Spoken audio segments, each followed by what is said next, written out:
So just so that you're aware, this is our third in a series of practical SME webinars.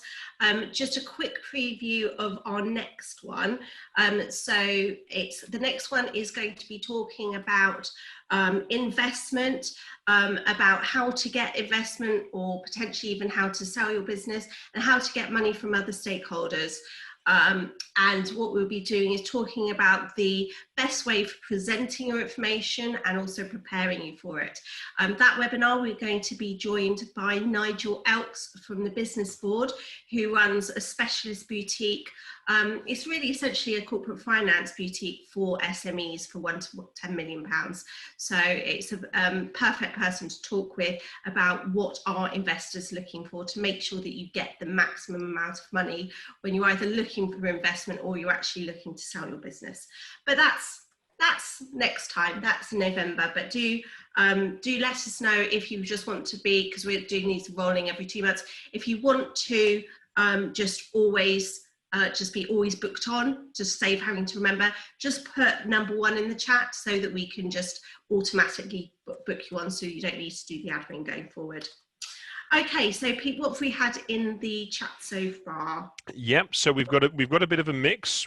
I'd say it's roughly 50-50 when it comes to people who have and haven't experimented with outsourcing. I'm also suspecting, actually, because I did notice a couple of those, because I'm not really concentrating on that, obviously, because you're hurting it. But I do suspect there's a few in there that are saying no when they're not even necessarily realising that they are actually outsourcing a few things. But we'll come to that later. I like that. No, that's a very good point, Nikki. When it comes to the reasons, complexity is what comes through. I think one person sort of put it, understanding the business. So that's the big challenge. Someone has also just mentioned that they can't see other people's answers or all of the chat. That's the reason we use the chat. It's anonymous, so everybody is free to ask whatever questions they want without worrying about who can see what they're saying.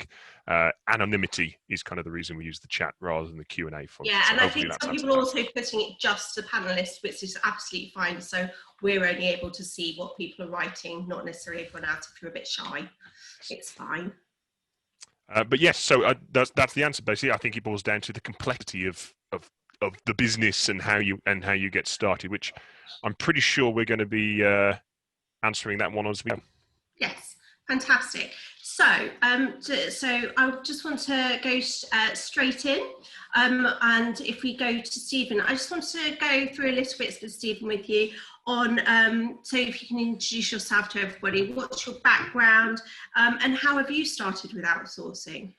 Well, good afternoon again, everyone. My background, so if I run through it hopefully quite quickly, I'm actually a graduate engineer by training, for what that's worth. And my early career was in big business, so I was lucky enough to join Unilever out of university. So I've made Persil, Domestos, Lux, Dove, Pears soap, if anybody remembers Pears soap. Spent years there, great place to learn and get trained up. Yeah, Pears is still being sold. Great place to learn, great place to get trained, and then moved on to PepsiCo. It's actually in the UK is on the food side is Walker's Crisps. So made Walker's Crisps for a few years, ran some of their manufacturing operations, and that's just again a high volume, fast moving consumer goods business. Really good experience. Without boring you with all the detail, wound up in small businesses largely through knowing some friends, joining them that was in the IT sector. And we built a small business up, sold it to the company where Nikki and I actually met about 1999, 2000. And that was in the IT sector. Worked there for 2 or 3 years and then headed off again to set up another business that Nikki and myself and a couple others set up. And we ran that for, well, we sold it after 7 years and I stayed for another 2 after that. And again, that was actually an outsourcing business at its core. It outsourced lead generation in the IT sector, and it outsourced the management of renewals contracts for the IT vendors. So if you happen to be IBM, you sold a big server, particularly in those days, that came with a support and maintenance contract. The renewing of that contract tended to be a nightmare, and we outsourced that task, made the renewal rate better, gained extra revenue for the vendor. Sold that business. Then wound up working for a big long line retailer for a few years, Wiggle. So for those of you who are into sport, cycling, swimming, running, you'll know Wiggle. And Chain Reaction Cycles, it's all now one of the same company. I worked there for a few years. Last job was putting those 2 businesses, running the program to put those 2 businesses together. they were merged. And then more recently, back to doing a small business. Started up a young business over the last year. It builds software to help companies that want to get into the rental market. So if you're a business selling items and you want to rent, so furniture, art, lawnmowers, jewelry, watches, then we're a company to help you. So had the benefit of being both in big companies, perhaps outsourcing, and certainly in small companies. And to Nikki's point earlier, we are outsourcing and we are outsourcers all at the same time. And that kind of brings us up to now, today. Indeed. Yeah, very similar. Obviously, I've worked in a couple of businesses with Steve, but exactly the same. In fact, one of those businesses, I started off working in it with Steve when we launched it, but I left a few years later. But then I became the outsourced person helping with due diligence at the end when they sold it. Yep. So I did both roles there. So lots of different hats. So yes, so basically, if you're still confused as why would you outsource and why is outsourcing really good and using virtual teams to make your business grow faster, I'm just going to go through a few things here. So first of all, it's the flexibility is one of the top reasons. So only this morning I was talking to one of the clients. They've actually just sold their business. Fantastic. So they've made a nice bit of money, capitalized on that. And so they're going through a full merger process. But what they want to do is instead of having to go, oh, right, I've got to replace a certain person, they're going, well, actually, in 6 months' time, we'll be fully merged together. So instead of replacing them, let's outsource those particular services that we need. So it's that flexibility. It's something that you can, it's a turnkey solution. You can basically, the good outsourcers, you should be able to go to them and say, right, this is what we need. And they should be able to turn the key and produce that service for you very, very quickly, which obviously is much quicker than if you're having to go through a laborious recruitment drive. So first of all, that's the flexibility. So it's not just the turn on, it's also the turn off. So if you actually think, well, actually, I just want to try all that. I just want to try outsourcing my marketing. You could just perhaps look at doing it for, say, a 6-month period. Say, right, okay, let's see if that does generate more activity for my marketing, therefore potentially perhaps some leads for my sales team. It's that flexibility. You're not stuck with a permanent cost because, of course, we are wanting to preserve our cash flow as much as we can at the moment. So that flexibility on both sides, it's the speed of being able to go straight into it, but also the speed of being able to turn it off again as circumstances change. Also, if you are fortunate to be, growing really fast in a really big growth period of your business, again, it's another thing that you can then focus on your core activities, and even if the outsourced part needs to be expanded really quickly, that's the beauty of having the outsourcer. They'll be able to throw more people, more resources to that as you require. If you're going to say, triple your revenue in a year. So they will be able to grow with you, or likewise, if you're more of a cyclical business, perhaps your peak season is Christmas, they'll be able to switch it all on for lots of activity at Christmas and then switch it back off again. The other point that I would like to really point out is the fact about it's the mixture of top level skills that you can get when you're outsourcing. So for example, if you brought somebody in, so say it could be an engineer, or it could be a finance person, whoever it is, you're bringing in one set of skills. So it could be a mechanical engineer or, a bookkeeper, for example. But by outsourcing the whole function, you're potentially being able to get more of a creative, different level of stacks of skills for that outsourcing. So instead of just having that generic bookkeeper who's, very good at organizing your records, but they're not necessarily going to be the best person to be able to do sort of perhaps the finance director function where you're having to liaise with stakeholders, or they might not like picking up the phone and chasing money for you and doing the credit control. So it's about having that multi-level stack And that's the beauty as well of outsourcing, that you can outsource for, I don't know, 20 hours a month, whatever it is that you're wanting to outsource, but you're able to pick out the different skills that you need, which you're not going to get in just one single individual. And it's worth saying on that as well, Nikki, isn't it, that Yeah. obviously an expert is faster. So Absolutely. what might take someone who's a jack of all trades 3 hours to do, the expert will do in sort of 30 minutes. Absolutely. You know, and then that's, you know, a really good management accountant is going to be able to set your system up to, I'm sorry, I'm talking about specifically finance here, but this does apply to, you know, whether it's development or sales or whichever other one you're using, but they'll be able to set you up with the most up-to-date systems, do it in the most efficient way. They'll know the current best techniques and best practice.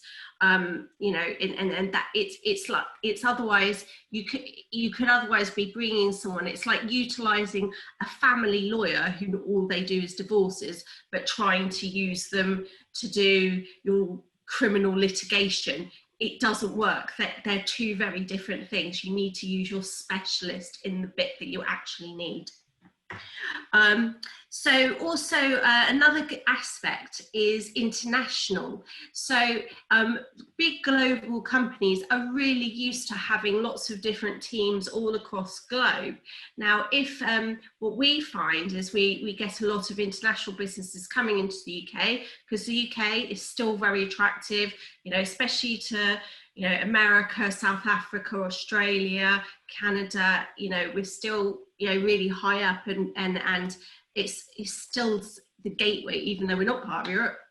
We still geographically are, and still are seen as being the gateway into Europe. So we often find that we're getting international businesses coming in, and that's great, and they bring their own expertise. They might want to build up, say, for example, a sales department, but, you know, they're not going to know the best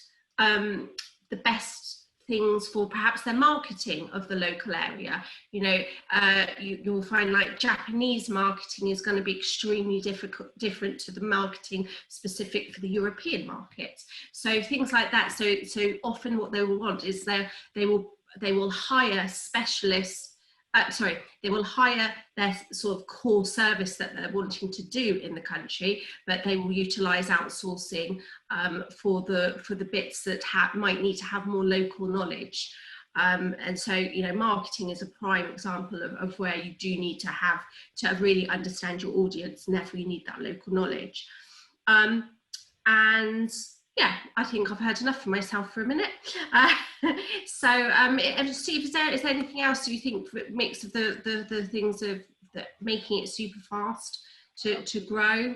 I think a couple of thoughts actually, and you reflected on them, Nikki, when you did the promotional video a few days ago. But the three things I think, three questions to ask when you're outsourcing, really, and you have touched on these and say in the video are, is it enabling me to go faster? So typically the speed is, I've got to go and hire someone, and no matter how skilled we all are at hiring, we make mistakes, so there's no guarantee. So you've got the time and cost of finding someone, you've got the time and cost of bringing them up to speed, and then they can be very effective. Is there a faster way to do it? And particularly if those skills are well established in the marketplace. So if I'm a small to medium-sized business and I need an accountant to do my monthly accounts, and I want somebody who's part or fully qualified, let's say a CCA, do I hire, do I outsource? Speed will say outsource, because you'll get them much you I think the other reason is it takes... I didn't pay Stephen to say that, by the way. No. And that's genuinely the attitude I've always taken. You might, for example, yeah, Nikki can pay me later. You might, for example, want to keep your bookkeeper internal because you want to keep an eye on your cash. Don't let your cash get out of control. But you might say that the generators of management accounts, you need an accountant, but the accountant, it's better and easier and faster. So that's one thing. A second thing is I think you can lower the financial risk. Again, you're not locking the cost base of the business into a particular cost base. It gives you flexibility, and that can be really, really useful. And then the final one, and certainly what I'm doing right now in the business that I'm working in is, it's accessing skilled resource. So a good example, I'm building software. The front end needs to be built using a newer technology called Flutter, which is really good for developing in mobile apps. Do I really want to go and find Flutter developers, or do I want to go to outsourcers who know about this and say, this is what I want, build it for me, and I'll move on? So again, that is faster, it accesses more skilled people, might even be cheaper as well at times. So I think those are the three reasons. Go faster, take less risk, get access to skilled people. Would you say as well, Stephen, because obviously we did some pre-planning for this and this occurred to me afterwards, it allows you to chase down opportunities that perhaps otherwise you wouldn't be willing to. So something that's a little off to the side, or it's a new market. If you had to hire people, that's a big risk, and you wouldn't be willing to do it. Whereas outsourcing lets you dip the toe. International, like you were talking about, Nikki.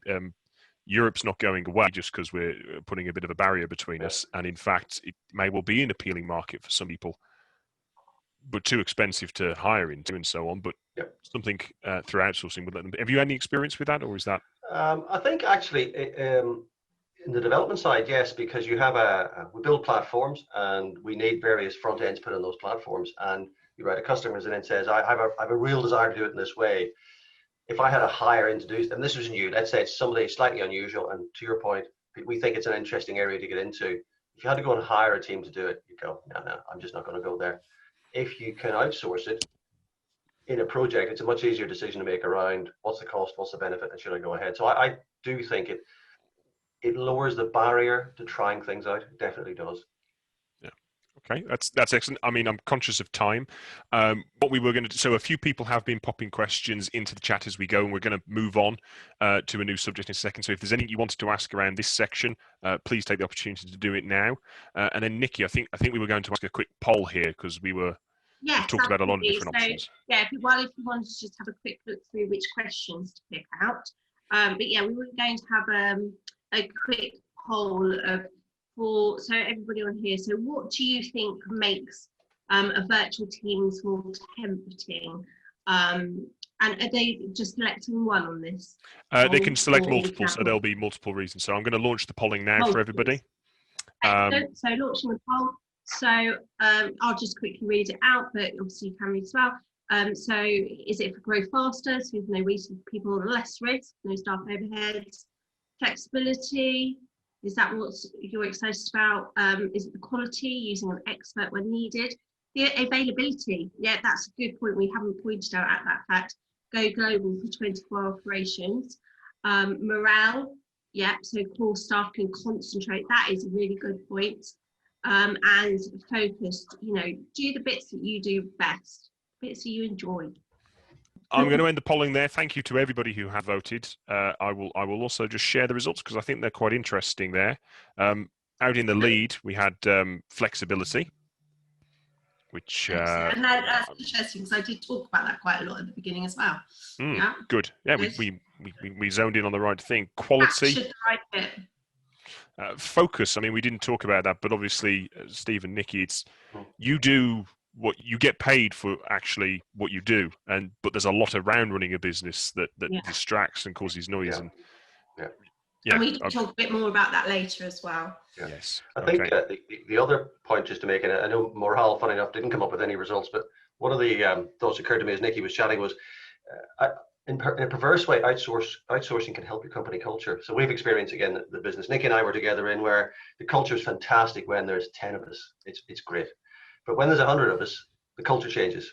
Yeah. And actually, I don't think we spotted that at the time until we were at the 100, then when it's not kind of how we want it. So to some extent, being able to outsource some things lets you keep the core of the business slightly smaller, and it can let you keep the culture much closer to what you want. Yeah, and they always say that as soon as you go over 30 people, your whole culture completely changes. And I think that's right. If you do like your culture now, perhaps keep it under 30. Be careful. Yeah, because what it does, I think, you manage in the right way. You manage because everybody's fired up and wants to do it. And as you get bigger, you start to manage the lowest common denominator. All the rules go in place to stop people abusing this, that, and the other. Whereas early doors, you'd have just trusted everyone. And I think it's not why you'd outsource, but it's something worth thinking about from time to time as to a benefit of outsourcing. No, I think that's a very, very good point. So should we... we must publish that later because that was interesting. I thought so too. Should we move on to the next second now? So what can you outsource? Yeah, so we've touched on certain areas, but I wanted to go through all of the areas that you can potentially. This isn't completely you know, 100% of every single area, but this is all the main areas. And I just wanted to, Pete, could you just pop up the slide? I'm going to, yes. Here we go. Because I just wanted to go through, because you may, you know, there's the classics of where you think I'm going to outsource, but actually there's perhaps a lot of other areas that you might not have considered. So sort of I've split it into two different sections. You've got the back office traditional functions. So those are the ones that, you know, almost every single business has got these. So you might go, well, yeah, I just want to outsource parts of these. So it's your finance, it's your marketing, personal assistants, virtual personal assistants are getting incredibly popular now. I see different VPA businesses popping up all over the place. I know Mike in Pete's organisation's got a very good one. So HR, we utilise HR as an outsourced function. It's, you know, again, it's from my perspective, that one is because you want to have the specialists. You want the people that know, been there, done it before, and know exactly what to do in every situation. Legal, we've said that before, you know, yes, everybody can Google now. Believe me, you need an expert for legal. You don't want to be getting that wrong. Recruitment, very popular. So, you know, who's been frustrated on trying to sift through and trying to recruit, you know,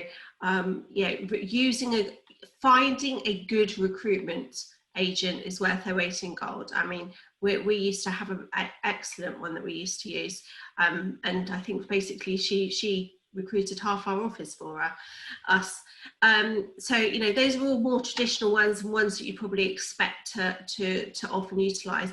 But there's also the front of office types of ones that you could also look at. So lead generation, I mean, most of you probably have started getting more and more spams of those. But actually there are some, you know, so you might think, oh no, it's just a real annoying thing that you pay money for and don't get anything decent quality. Actually, there's some really good high quality lead generation businesses out there. You know, as Stephen said, part of one of the businesses we worked for that we built did do an element of that. So, you know, that can be very valuable if you know, because it can be quite demoralizing if you're not getting the right leads. So if you can outsource it and you're saying, right, I'll give you £1,000 and I want 10 decent leads from it. That's probably a bit cheap, but you know, that it just takes the stress and anxiety out of it, because you know you're getting it. The outsourcer has to deliver.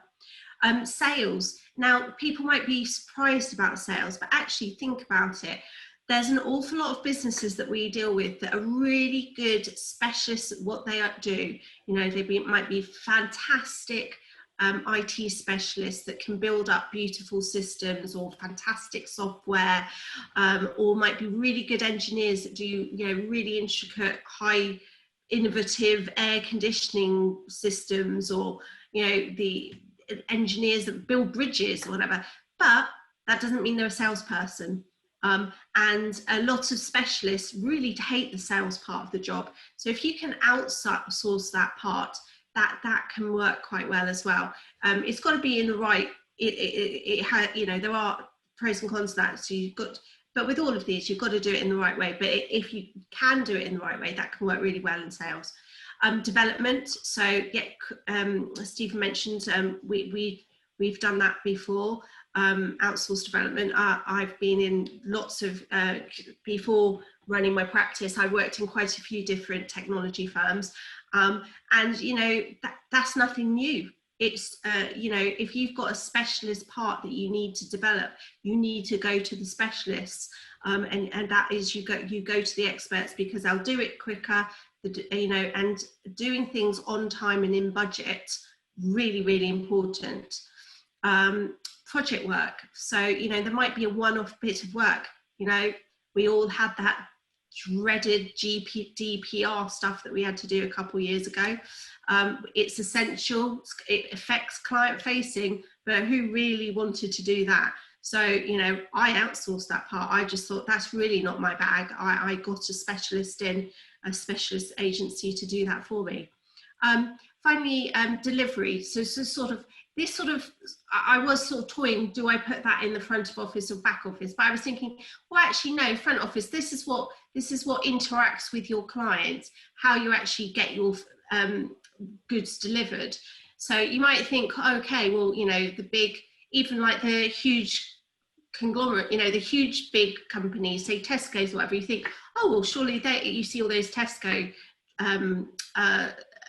lorries, they do all of their own delivery. No, they use Wincanton, which was my very first company I ever worked for when I was 14. So they use specialist outsourcing for their logistics of Wincanton in this particular case. And they, you know, so they buy the lorries, they sort out making sure that something gets from A to B, and then it's, you know, delivered on time and intact. And it means that, you know, Tesco's or whoever else don't have to worry about that part of their overall part of their model. So that might have just sprung a few more sort of ideas to you. You can close down that slide now, Pete. So yeah, just might have given you a few more little ideas of different areas that you could, because I just want to, the idea here is we do want to sort of open your eyes and just make you think a little bit different about what could you be outsourcing, but besides the fact of how can you manage it better, or, you know, do it, but which bits do you want to? And so we just want to make sure that you are aware of all the different areas, you know, make yourself think out of the box. It's not just the traditional ones. I was going to say, I think Stephen's got a few stories on this, but someone mentioned at the very start. Yes, I know he does. They were a few other people mentioned at the start that they were kind of they were looking forward to a little bit of peer-to-peer learning. So from some of the other. So if anybody has a particularly great story about outsourcing any of those functions, please do share it in the chat. But for now, over to you, Stephen. On the spot, I think a couple of things, if it's okay. One, just looking at the list, Nikki put up my suggestion to those listening in is, or watching is, also think about outsourcing elements of those various things. So whether it be in the finance team, you might not outsource the entire finance. You might say, I want to outsource the accounts, but keep the bookkeeping. On marketing, it can be, you don't have to outsource the entire marketing department. It could be, I want to outsource podcasts. I want to outsource webinars. On lead and sales, it could be, I don't want to outsource my sales force, but I do want to outsource the process of what's my proposition? How do I refine what I'm trying to sell? So I've got a compelling message. So there's lots of different elements you can do in there. And on that point, I've been lucky enough to outsource quite a few times, and I have examples of where it's gone badly. And it's not the fault of the outsourcer. It's a very good example. I work with a tea business. We sell high-end teas from Sri Lanka or Ceylon. The targets, it's all online, and the targets are typically, think of Harrods customers. It's kind of at that level. We engaged a marketing agency to find us customers online, and they absolutely find us the customers online. We found lots of them. Trouble was, none of them bought the tea. And of course, the trick was that the requirement wasn't find me customers. It was find me customers in the right segment who will buy the tea. So after having worked with them, spent money on them, and they did a good job in what we asked them to do, but I asked the wrong question.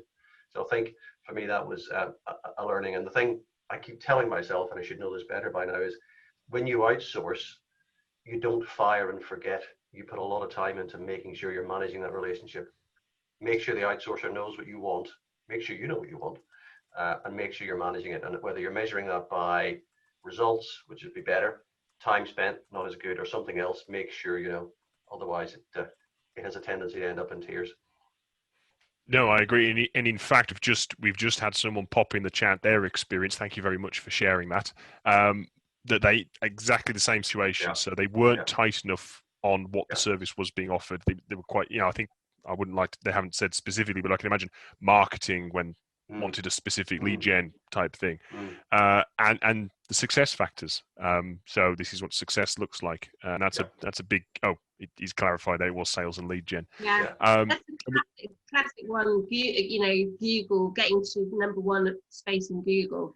That you think, well, there's hundreds, thousands out there, but you've got to get your scope right and get those criteria right of what you're actually measuring, of what you're actually paying for, because otherwise they could quite easily say, well, I delivered what you asked for. Well, again, that would actually say that would be a good example where in the tea company I get SEO agencies coming in all the time saying, we will get you to the top of Google rankings on tea, which will cost you an absolute fortune and gets me 99% of the people who would get it aren't the customers that we're after. So you could easily get seduced into a wonderful sounding result, spend a fortune, and not do your business any good at all. Absolutely, yeah. I've definitely had a lot of costs of that sort of thing before. Yes. We've all been there and done that. There's nothing to be ashamed of. That's what we're here for, because we've done it and learned from it. Yeah, I think we've also had A few more questions, weren't there? I think there are a few questions. Someone else has shared a story as well. I'll just share this and then we'll go to the questions. One person's mentioned outsourcing the actual sort of production of things. So I think this is around the physical production or some services, and to reflect capacity. So temporary shifts over capacity. It's probably better to start looking at an outsource opportunity there. That seems to be what they're referencing, which is very good. And also downsizing, which some companies are potentially going to be faced. So setting up an outsource and then downsize perhaps a little aggressively. Knowing that if you misjudge it, you can always go back up, which is perhaps the better way. We want to be here on the other side of the current circumstances. Questions-wise, we had a few come through. One person asked a quick important question for me. Is there a difference between an outsource and a managed service? To me, they seem to be the same thing, but what are your thoughts? Stephen, do you want to go for that one? Yeah. So I did see the question come up, and I was thinking about it actually, because it is a good question, and the gut reaction is no. But I think, personal opinion, you could argue that a managed service is somebody says, I have a service that I will offer, and you buy that service. You can't change it. You buy exactly what it says in the tin, and there's no change. You could argue outsourcing is more about, here's what I want done for me, and the outsourcer might adapt what they do slightly to suit your requirements. But I mean, I'm splitting hairs there. I think they're broadly the same, but I would suggest watch out. Are you buying something that you're not going to change? So statutory accounts aren't going to change. Or are you buying something, to the point Pete made earlier, you're buying the outsourcing of production, but your product might change, and you want the outsourcer to be able to change with your requirements. Yeah, no, I agree. I think they are interchangeable, but yeah, the scale of outsourcing or managed services can be so vast. You can go from just one little tiny little bit to, you could outsource your whole IT infrastructure or your IT, your call centers and whatever else. So it's, but yeah, I think they're basically interchangeable, really. Yeah. No. Okay. Thank you for that. We also had some ask. I mean, this is going to lead a little bit into some of the questions to the next section, I know, but what at the moment would you strike you as the most innovative commercial mechanics for outsourcing that you've seen? So the traditional X amount of hours per month upfront commitment, but is there anything beyond that? Well, I was thinking more of, if you go to any exhibition, in different sectors at the moment, it will all be about AI. So it'll be about how do you replace or, enhance the function, but by using AI. So it's about, so you've probably already encountered that, like the chatbots. So, you go into a website, some people's websites, you go in and you start talking. Sometimes you're actually talking to a computer, you're not talking to a real person sometimes. So that's probably, it's the introduction of more and more AI, and there is more and more AI coming into the accounting industry at the moment. I was looking at, there was something else that I was looking at that you could basically put in, you could have, I know it was an AI where you could basically put in some certain key things and they'd write you a whole blog post. Yes, I think those. Yeah, I was reading that article. So I think there's a lot of that kind of thing. Okay. In fact, I also read this morning, one of our previous clients who is a lecturer at Henley Business School, so she's employed there, hence why she's not a client, she's still a friend, Dr. Nima Pasha. So she writes some really great articles, and she was writing actually this morning about how your team won't be, you won't be sitting next to a robot, but about how that you will still have the interaction of real people and things. But obviously there is a place for robots and AI, etc. That I think that I would say is definitely the most innovative. I don't know, Steve, have you seen anything more? No, I think definitely that one. I was thinking as you were chatting, ultimately there aren't very many different commercial mechanics you can employ, can you? It's about, you want it as cost effectively as possible to get. The only one I've come across, and it's not even that new in the development world, is typically people outsource the development of a project, and maybe they hire in, they contract with the business to say, an outsourcer to say, you'll develop every project for us. One of the things I've seen more people do over the last while is they go to those outsourcers and essentially they pay for a team. So, and what you mean is you then essentially are approving the CVs of the people in the team. You're controlling a team virtually. The outsourcer is responsible for replacing them if they leave. So what you get is you buy your team, but you make it very skilled, flexible, without actually taking on all that cost. So it feels like you get your team, but they're not with you. They're elsewhere, and it's cost effective. So that's.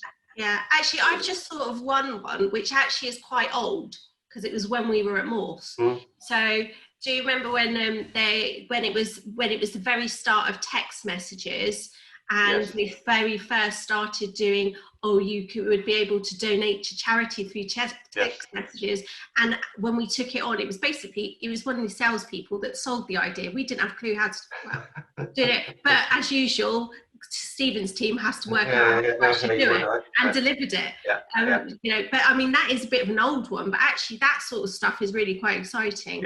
And I suppose it raises the question, actually, sorry, it might be actually relevant to the question of commercial models, but what do you want from your outsourcer? Do you want them to contribute positively? Do you want them to come up with ideas to throw ideas at you, to add extra to the intellectual pot? Or do you just want them to do what they're told? And I'd always look for the former, because you never know what they know that can be of use to you.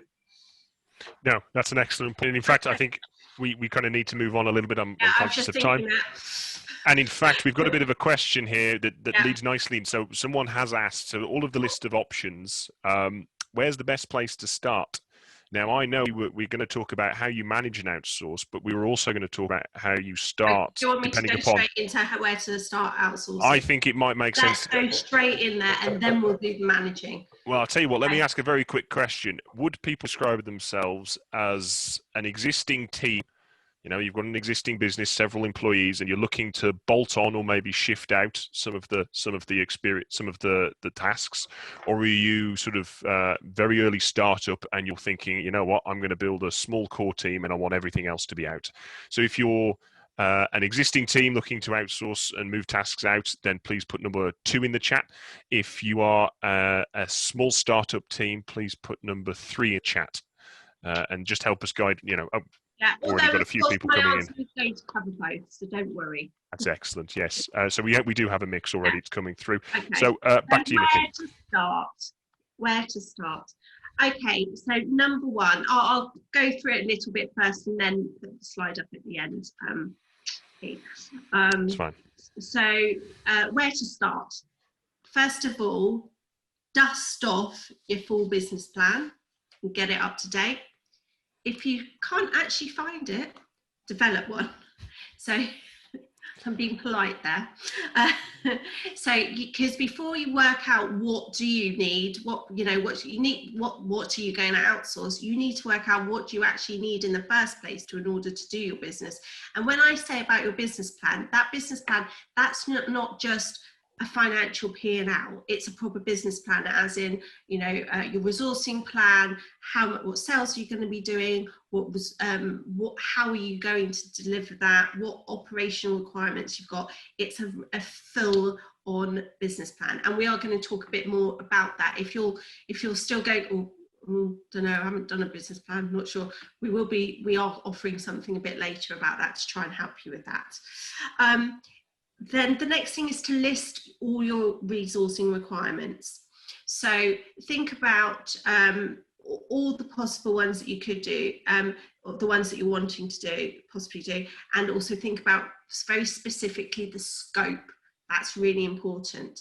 Sorry, I think I've done it in a slightly different order, but so rank your functions by importance. So because if you're growing quickly, or you're needing to make things change quickly, you need to do this as soon as possible. So do prioritize which are the most important functions in your business first, and then you're going to decide what metrics to use for selecting your outsourcing functions. Okay, so so it's up to you what metrics, because it's your business, but a few suggestions on what sort of metrics that you could use to do your selection. So it could be function, or it could be a type of thing, like Stephen was saying earlier. So it could be, just certain type of thing. So I've forgotten how I explained it, but so but he'll go for that. But anyway, it's what functions are. So what are your strengths? So what are you really good at? What are you the expert in? Because of course you're not going to outsource that, because presumably, usually if you're the expert in it, it's the bit that you enjoy. So you're not going to get rid of that. So those are going to be in your safe keep pile. Then you're going to look at functions, which are your priorities versus nice to have, because the priority ones are the ones, first of all, if you've got certain functions that are really priority but aren't currently functioning properly, those could be a prime candidate for outsourcing, because those could be the ones that you want to select. Whereas nice to have, you might go, well, I might want to have a little bit more of such as, might want to raise my profile and do a bit more PR or something, but it might be a nice to have one. So you need to work out which are your absolute a must do it now ones versus nice to have. So you can have an order. Next one is which functions need high level expertise. So think about which ones are the things that you don't have in-house necessarily, or you might not have a higher level enough of expertise. So, you might be growing so quickly that you need to have an international salesperson. So, you're great at selling in the UK, but, all due respect, the UK salesperson might not have a clue how to sell in France. So, so it's looking at what expertise do you need to get.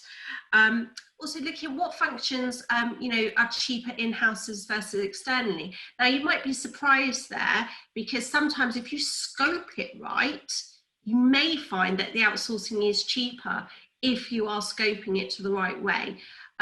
So have a look, and obviously you're not going to necessarily know that until you get your scope and you go and get proposals and quotes from your outsourcing companies.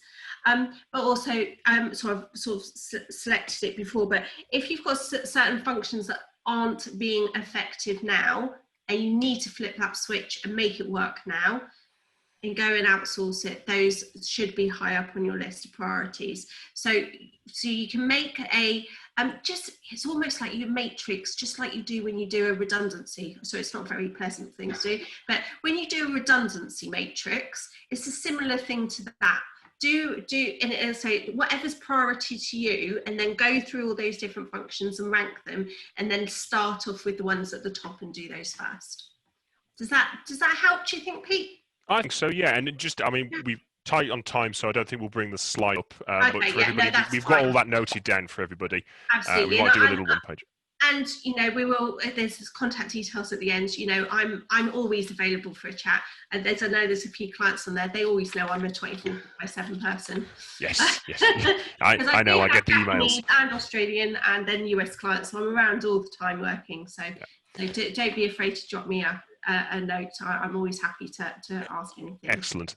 Stephen, I know that you had a slightly different perspective on it. When we did the run through, you had rather than the rule of thumb, didn't you? You said it more of a. Well, yes, you can outsource. I think you can do functions, absolutely. You can also do tasks. So a classic example for me is part of your marketing operation. You might want to outsource the whole marketing function, but at some point, nearly everybody wants a new website. It's a nightmare. Unless you've got really good web people in your business, outsource it. It's just a nightmare because you spend so long doing this sort of thing. And my other thought was, watching the responses come in, there are quite a few who are young businesses, and to some extent, what Nikki talked about is if you're established and you're trying to make a decision with young businesses, I think it's a lot easier. Clearly, you're going to outsource. I would argue things like, unless you happen to be one of these professions, the legal side, the accountancy side, there's going to be a whole stack of the support of your office IT or your from working from home IT. There's a lot of stuff you just go get rid because it's not core to your business. And I agree with the point that says what's core, stick with that. And even if you say things like sales are core to me, which you would expect most people to say, I suspect, there are even going to be cases where you'll say, I need help just refining, developing the message. I need to bring out resourcing to help me from time to time. So that would be my view. And then in my case, I outsource virtually all of the development that we do. But the pressure that comes on for us is, how do you manage that successfully? So you've got to budget resource into that. That doesn't happen by itself. And then as it grows, you might say, well, look, within that, there are various elements. One might be capturing customers' requirements, and I would insource that. It's the stuff I do personally. I like that being in the business, because that's where you build intellect in the business. Therefore, you would split the function, outsource parts and insource parts. And then my final thought, I'm conscious of time, was when you're outsourcing, be aware of intellectual property. Who owns it? Good point. Very good point. Personally, again, first time I ever did a website for a company, made the mistake. The other guy owned it, which was horrendously upsetting and very expensive. So be clear who owns the results of the work. Yeah. So let's go straight into how to manage outsourcing. Do you think, Pete? Yeah. Yeah, I think so. We've got some questions, just to say we have had some questions about that first steps. We'll come back to those in the I think Stephen. So get this just in case people have to slip off, but we will answer every single question. So we won't just suddenly switch off. So if you have got time and you can be patient, we will answer everything. But just for people that do have a 1 o'clock meeting, I do want to go through the how to manage outsourcing first. Okay, so firstly, I think if we pop the slide up for this one, because these are very clear actions that people will want to take. So the first thing is make sure that you have a clear SLA, which is service level agreement. So it needs to be very clear in that service level agreement who is doing what and when. That has to be signed by both parties, so that there's no grey areas. It's very clear. You need to make sure that there's relevant metrics. So agree the metrics at the very start. So if what you're wanting to do is, say you're outsourcing your social media and you want to have more people book onto your webinar, that could be what your metric is. How many people are you getting booked onto your webinar? And if they're not hitting it, then improving it, then that's what you're measuring on, because that's what you want. So make sure it's a relevant metric for you, for your business. So it's got to be something specific for you, not what they can deliver and it's easy for them to measure. It needs to be, why are you outsourcing it in the first place? And that is what the relevant metric is. Also measure regularly, because you want to see that there is making an improvement.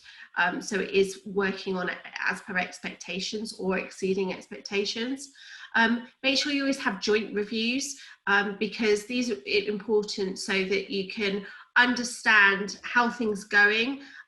Make sure from the outsourcer's side, is there things that you could be doing differently, because there's always be certain amount of things that have to be fed into them. So if they're not being able to do their job because you're not giving them the relevant information, they need to communicate that and explain that. And also with how the metrics are working, you want them to explain why is it working like that. If they're experts in their field, they should be saying, well, it's not working like this at the moment. However, if we did X, Y, Z, we could make it change, and then you can improve it, whatever. So it's really good to have that joint review. So, and that follows into, you need to have lots of communication. So you need to have lots of communication channels open. I'd say make sure that you can just hop on to a Teams or a Zoom's call or Google Hangouts or whatever, because it makes it so much easier than I have found, in your lockdown, when people are getting stressed in that, emails can be read differently to how they're intended. Somebody like, Stephen is a very factual guy. He might say it very as it is. If you're a little sensitive soul, you might not read it very well. So, that's why it's good to have it. So don't mean any offense there, Stephen, but I'm just saying, different people have different styles in their emails. So it's just that's why it's much better when you're face to face, then you can gauge with the person of which bits are the bits that they're actually upset about. Because honestly, usually when people are upset about something, they're not actually telling you the first thing. Often you have to ask several questions before you find out what the underlying thing is. So to have lots and lots of communication, because if you're the outsourcer, you want your client happy. And if you're the person outsourcing to this other place, then you want to be able to be it needs to be not a headache. That's the point of outsourcing. You want to have that taken off your load and be working. Also, you need to adapt requirements. You know, what you originally started out 5 years ago, that's going to be very different to what you need now. So make sure that you keep adapting requirements as business grows.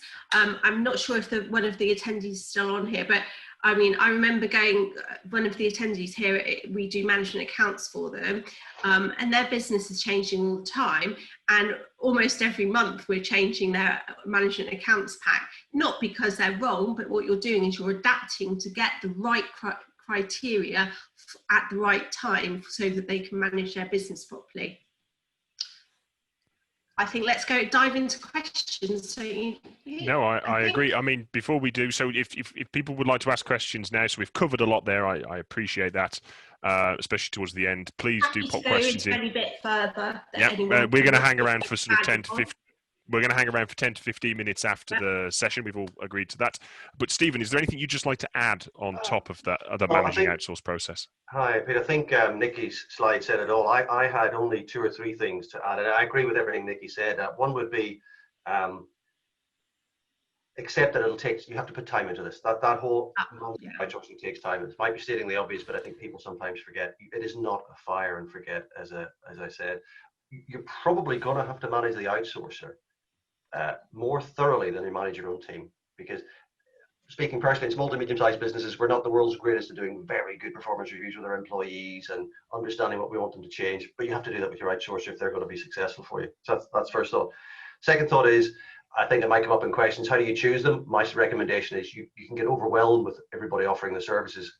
Go to somebody you know who's already an outsourcer you know, or go to people you trust who are outsourcing and ask them who they use. I think so you're looking for references really.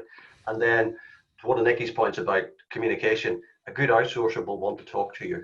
So they should be keen to talk to you all the time. If they aren't talking to you, they'll worry that you're unhappy with their service. They should always want to chat to you just to make sure you're okay.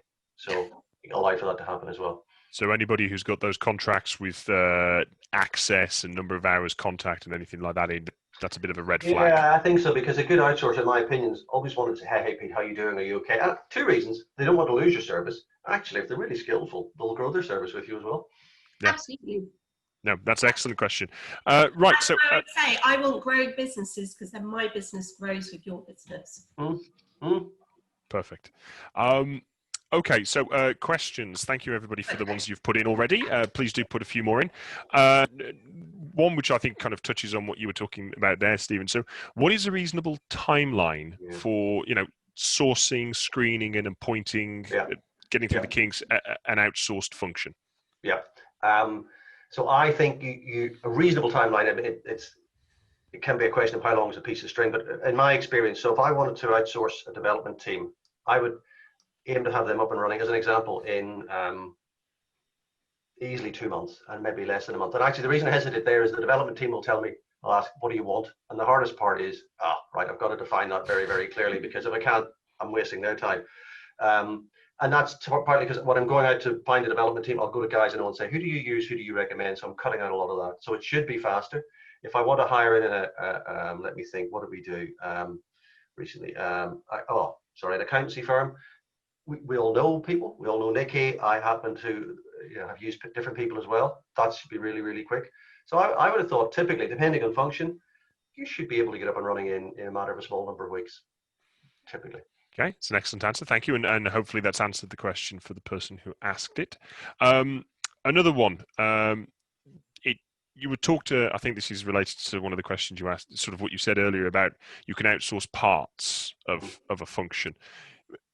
How do you draw a line through a function to define it, to chunk it out? Yeah. I think the best example I would use would be marketing, and partly because I see this happening with the guys I work with. That the company mentioned, they're probably marketing guys, but company can have its marketing function, and within its plan, it needs 2 or 3 things doing, and it identifies that it needs. I'm using as an example podcasts doing. Well, don't try and insource that. There's loads of people do it. Webinars doing. Give it out to the experts. They want to build a new website. Outsource it because it's easier done. So they're not giving out the marketing function. That's still within the business, but they're saying, look, in order for us to deliver our plan, there are elements that we need doing. And the fastest way to do these and the cost effective way to do them is to get the experts to come in, do that piece of work. We can measure it. We know what we're wanting, get it done, and move on. And at the other extreme, people do outsource large chunks of the function, but you don't have to. You could, so long as someone has the plan and says, I know the elements, the pieces of the jigsaw, but I know which pieces I'm outsourcing and which pieces I'm not. I think you can manage that. No, good answer. Thank you. Final question, really. So we have had, there've all been variations on this, really. It's coming back to the business plan. So one person actually put this very nicely. The new normal means everybody needs a new business plan, really, with realistic numbers that reflect what's probably going to happen over the next 12 to 18 months. How to start? Where is there like a good model? Yeah, no, absolutely. So, no, I completely agree with that, because in fact, I just anyone, I know that people all around the country, but had an article out last week in the Reading Chronicle about that. I've been doing cash flow forecasts and big business plans for 25 years, and I'm can do them super fast and really good at them, but this is the most challenging time ever to do a forecast or a business plan, because things are changing all the time so quickly. So whereas you might normally have done a normal situation, best case, worst case, there are just more things. Is there going to be another lockdown? Are half of my workforce going to be having to self-isolate? All those sort of different things. Are the banks going to stop lending? There's lots and lots of different things. So to start with is to have a very I would say get your key team, into the key members of your management team, into a room and start from scratch. Really, what do you want to be doing over the next 3 years? I wouldn't go any further than that. In fact, to be honest, 18 months to 24 months is plenty of time at this point in time. So what does your business want to achieve over the next 18 to 24 months? What do you then have to do to get to that point? I always work on a top-down plan. So what do you want to achieve first? And then what do you do to make that happen? So that's, you can do historical, cost plus and all that sort of thing.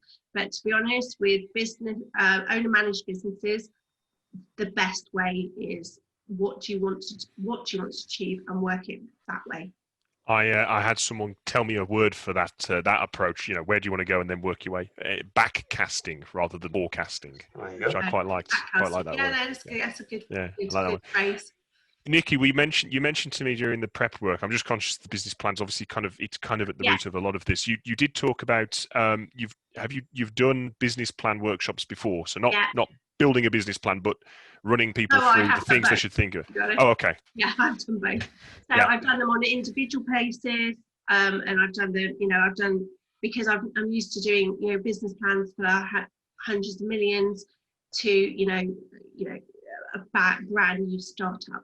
So what I was offering was, if anybody does just don't know where to start and just want to have a quick overview, I was going to run a round table. So that means everybody will be on the screen, everybody can interact, and I'll be going through sort of just a generic framework of how to start and get yourself started with that business plan, just over lunchtime or something, but that you can all then learn from each other as well, because a lot of you will have already done some sort of business planning in some sort of way before.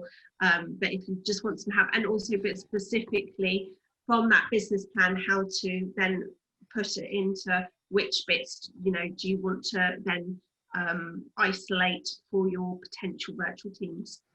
Yeah. So if anybody is interested in that, and obviously you can only run it if there's enough interest, but if anybody is interested, if you could pop a 7 in the chat. Yeah, but even if it's just like 6 people or something, it can work really well. So very happy to do that, because I often do that with current clients already. Yeah.